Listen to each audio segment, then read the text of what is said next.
आज के डीलर्स का मूड माहौल कैसा है उसको जानने के लिए यतिन एक स्ट्रॉन्ग क्लोज की तरफ बढ़ते हुए और हर तरफ से यतिन कंट्रीब्यूशन आ रहा है और यकीन मानिए आप सेकेंड हाफ में even the weakest basket Nifty IT ने भी कंट्रीब्यूट किया। डीलर्स क्या चीज़ कर रही हैं यतिन? जी तो देखिए मैं एक एक्सपर्ट को मिलने गया था थोड़े दिनों पहले और 25,050 के ऊपर कंसेक्यूटिवली हमने क्लोज कर दिया है, तो उसके ऊपर काफ़ी शॉर्ट कवरिंग एक्सपेक्टेड है। अगर आपको ख्याल है तो एक मेजर शॉर्ट कवरिंग एफआईएस का जो है वो इंडेक्स लेवल पे है, निफ्टी पे है, तो कवरिंग भी देखने को मिल रही है। और जैसे अनुज जी कह भी रहे थे कि जो बैंकिंग स्पेस है, खास करके जो प्राइवेट बैंक्स है, एक्सिस, कोटक, आज लीडरशिप दिखा रहे हैं और वो अगर कंटिन्यू रहेगी तो बाजार में और भी शॉर्ट कवरिंग एफआईएस की तरफ से आ सकता है।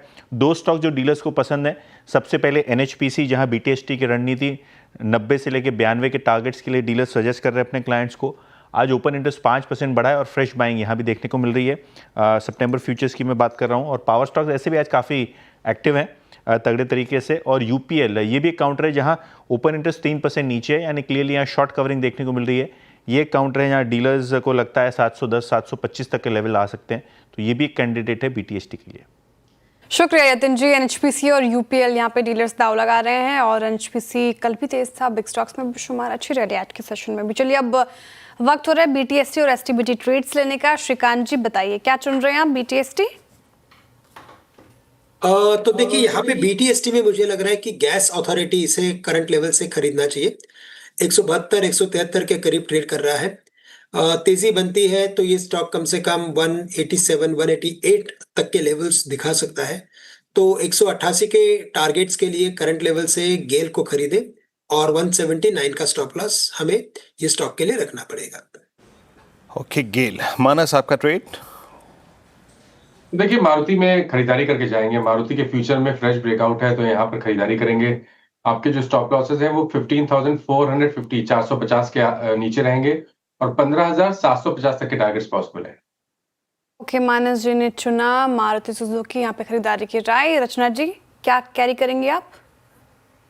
जी हम नेस्ले में ही शॉर्ट कैरी करेंगे जिसमें हमने पी लिया था। यहाँ पे breakdown is getting more serious, so I think ये 1190 तक जा सकता है। तो हम इसमें एसएल लगाएंगे 1215 पे, 1215 का एसएल एंड 1190 का target on the short side. Okay Kavita ji आपका ट्रेड? अच्छा ये रचना जी का फिर शॉर्ट ट्रेड आया है। कविता जी आपका ट्रेड क्या है? ओके सो आईटी से लॉन्ग लेकर जाएंगे एचसीएल टेक्नोलॉजी को। 1482 के लेवल पर एज ऑफ नाउ है। अपने 20 ईएमए के ऊपर क्लोजिंग दे रहा है। दिस में move up to its 50 EMA. So for the price move of 1510 1520 HCL Technologies को आप बाय लेकर जा सकते हैं। स्टॉप लॉस मेंटेन करना चाहिए 1470 का। एचसीएल टेक डेज हाई पर कविता जी की पिक। अमित जी कल के लिए आप क्या कैरी करेंगे? जी श्रेया जी, मैं जेएसडब्ल्यू स्टील लेके जाऊंगा। मेटल में यहाँ पे स्ट्रेंथ है। जेएसडब्ल्यू 3-4 दिन से कंसोलिडेट कर रहा था नैरो रेंज में और आज क्लोजिंग में हम ब्रेकआउट विद वॉल्यूम्स देख रहे हैं। तो 1100 का स्टॉप लॉस रहेगा और टारगेट्स हमारे 1150 के रहेंगे। जेएसडब्ल्यू स्टील, एक बार टाटा स्टील भी लेके आ रही है स्क्रीन पर 172 पे डेज हाई पर धमाकेदार ऑप्शन के लिए श्रीकांत जी ने चुना भी था और हम लगातार डिस्कस भी कर रहे थे। कोई अपडेट श्रीकांत जी टाटा स्टील पर? श्रीकांत जी टाटा स्टील पे कोई अपडेट? आपकी धमाकेदार ऑप्शन में पिक भी थी। नहीं बिल्कुल, मुझे लगता है कि इस पर्टिकुलर कॉल ऑप्शंस को कंटिन्यू करना चाहिए क्योंकि ओवरऑल मुझे लगता है कि आने वाले दिनों में डॉलर जो है वो थोड़ा और वीक हो सकता है और अगर ये वीक होगा तो उसका बेनिफिट मेटल सेक्टर को मिलेगा।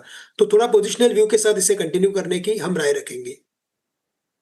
कि चलिए अब ब्रेथ का जायजा ले लेते हैं। वीरेंद्र जी कैसी लग रही है ब्रेथ? आपको अच्छी लग रही होगी? ब्रेथ आज अब सबको अच्छी लगेगी, सिर्फ हमें ही नहीं। और आज अच्छी ब्रेथ थी और ईश्वर करे कुछ समय तक अब ऐसी ही ब्रेथ रहे। Look at it longs 116